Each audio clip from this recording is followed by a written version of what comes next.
Hey folks, John with Complete Technology Solutions, your friend in less than lethal self-defense. Tonight, guys, we are going to do one that has been requested, but I stalled for a reason for tonight. Here we go.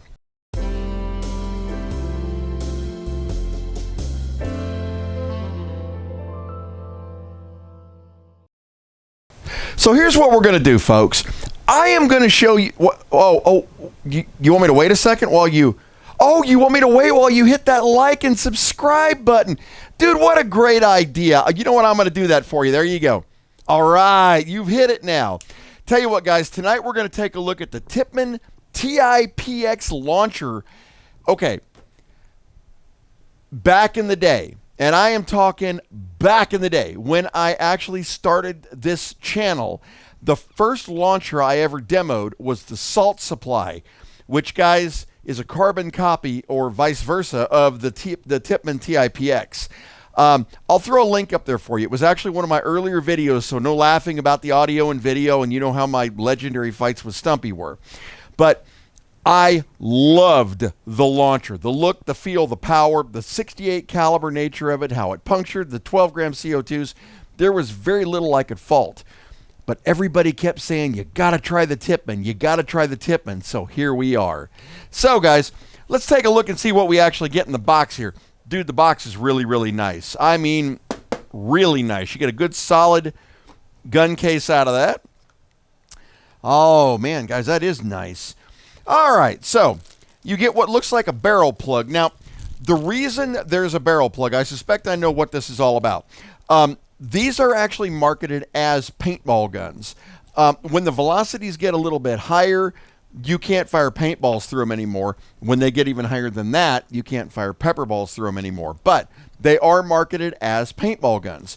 So I'm assuming that's probably a barrel block for paintball. You get a cleaning squeegee in there, along with a couple of Allen keys. All right. Looks like you get 2 magazines, which is really nice, guys. It looks like they are 7 balls. Yep, 7-ball magazine. And you get what looks like a booklet. Oh, man, that's a really nice. Look how thick that thing is, guys. That is a seriously nice owner's manual. You know, I wonder if, oh, yeah, there are schematic teardowns of the weapon. Now, that's important because I know there's a lot of guys out there that are modifying these things right now. But taking a look at the weapon itself, there we go. So as you can see, guys, it is big, and I mean big. You know how big my hands are. You can see how large this weapon is. But, guys, it's really light. I mean, that is, I would say, lighter than a TR-50, or real close to it anyway. They're very, very light. The barrel itself is actually, looks like it's made out of aluminum. The body itself is actually made out of plastic. But mag release is right there on the side. And you've got a push safety right here. Now, one thing that is really cool about this weapon is how the CO2 is loaded into it. I'm going to show you guys that right now. So, to load the CO2, you've actually got a small little valve right here. You unscrew the valve, pushing down and twisting, and the valve will come out. Then you take your 12 gram CO2 cartridge, and you place it nozzle down into the launcher. At this point, you put your cap back on there and lock it into place. To load up the rounds, we're going to drop the mag. Now, guys, in order to test this today, we're going to use the 68 caliber steel rubber balls. These are one of the best ones I found for self-defense because they're inexpensive. They don't deform. You can use them over and over again. And they're not heavy enough to jack up your detent like an aluminum or steel round would. So, but to give you an idea of the weight we're talking about, this is a 68 caliber ball at 7.5 grams. So it is a very heavy ball. Not as heavy as a steel would be, certainly, but 7.5 grams is brutal. You guys can probably imagine. So let's go ahead and we're going to load in our 7 rounds here. There's 1.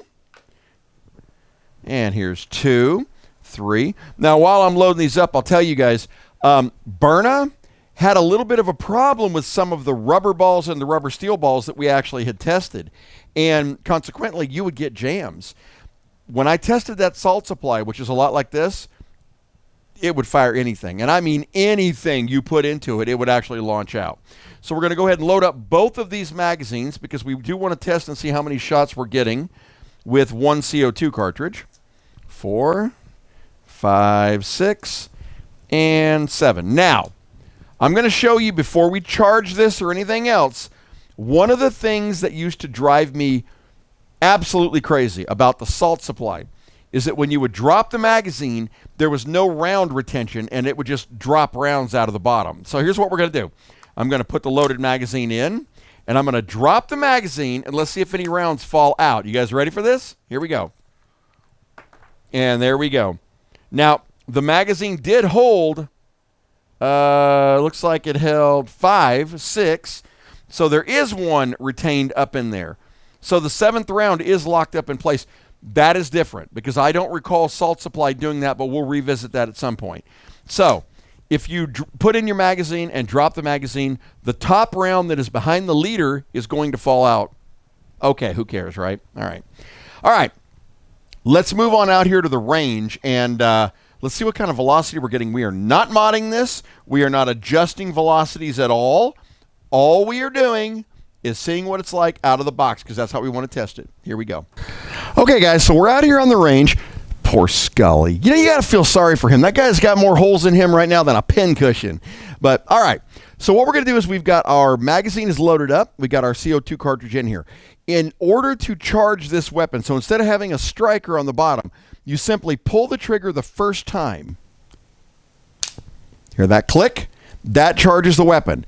Now, that can be done really quickly, guys, but it has to be done on fire. So, in other words, if you were going to use this for home self-defense, I would probably leave it on fire even though it's not charged. That way you pick it up, click, charge, and then go to town. All right, so let me get back behind the camera here, grab my glasses, and I'm going to try to move the camera so we can get that first shot and see if we can get a good reading. Here we go. All right. 201. Poor Scully. We'll get down to that in a minute. 201. 207. 204. 205. 209. 215. And 209. And we should be out. Let's verify. And we are out. Okay. Hang on a second here. Poor Scully. Guys, there are fragments of what's left of Scully here. Whoa. Okay, no movie magic. I had him turned up so that we could get a shot at the top of his head. Dude, we sheared off the entire side of his face with one of those shots. Yeah. I think Scully's had better days. What do you think? All right, you know what? I want to try this. So when you've got that much mass, so, you know, anywhere in that 7 to 10 gram range, moving at 200 to 220 feet per second, you're going to break holes in whatever you hit. So let me go ahead. We're going to load up our next magazine. And glasses on. All right, let's take another shot at Scully here and see what we're getting still. 229, 211, 199. Now we should start. Nope, 204, 207, 211. Oh, poor Scully. Let's give the zombie one. 214 and out. So, guys, we went through every single magazine and still hitting that 200 range. Let's see how many more shots we can see in here. 4 more shots. Okay, so 2 magazines. And 2 magazines at that exact same area we were at the whole time. Oh, poor Scully. Oh. No movie magic, right? Okay. When he flipped sideways, watch this. I'm coming up to you. Coming up to you. Wait for it. Wait for it. Here we go. Can you see my eye? That went all the way through his skull. Self-defense worthy? Could be. Hang on a sec. We're going to go back in here. So what do we think of the Tippmann TiPX? Guys, okay, look. I loved the Salt Supply. Loved it. And now I remember why I loved it. They hit like a freight train. They're easy to upgrade and mod. Now listen, we are going to do a head-to-head video. Oh, wait, a head-to-head video. I wonder what this is. Well, let's take a look and see. Oh, well, looky there. Looks like a salt supply. Strange how close these look, isn't it? It really is. So if I pick up a salt supply in this hand and I pick up a Tippmann in this hand, which is which? Awfully darn close, wouldn't you say? In fact, if you put them side by side, they are virtually identical. Now, this is marketed as a paintball gun. This is marketed as a self-defense launcher. So you better believe we're head-to-head in this. But they both have the exact same upgradability, expandability, and flow control. Now, there are a lot of people out there that actually have upgrades for this and channels. Listen, you guys know me. I'm going to draw as much power as I can out of these for the head-to-head video. But I will not go past a certain area because turning a non-lethal lethal defeats the purpose of our entire community, okay? So keep that in mind. That's not something you're going to see here. There are a lot of my friends out there that are, shall we say, more ambitious when it comes to getting 50, 60, 70, 80, 150 billion joules out of one of these things. That will never be me. That's, for me, self-defense is the point. Keeping them less than lethal is the point, and keeping you guys safe. So I want to make sure you know what you're going to get. Now, you might be asking yourself, well, when are we going to get the head-to-head video? We're missing one. And I wonder if you guys can guess what it is. It starts with an S. That one should be coming shortly, and when it does, it's a head-to-head against the Battle of the Clones, and I cannot wait for that one. This is going to spawn another series. I had forgotten how much I love this salt supply, and I mean, this is one of my personal guns. Sooner or later, guys, this stage is going to be, it's going to stay this stage for my other channel, and if you haven't hit the other channel, guys, please jump on it down there. I'm just getting it off the ground. Got a few videos in there. Got another one coming tomorrow. But please, give me a hand with that one. Let me know what you think. But this stage will stay for that channel.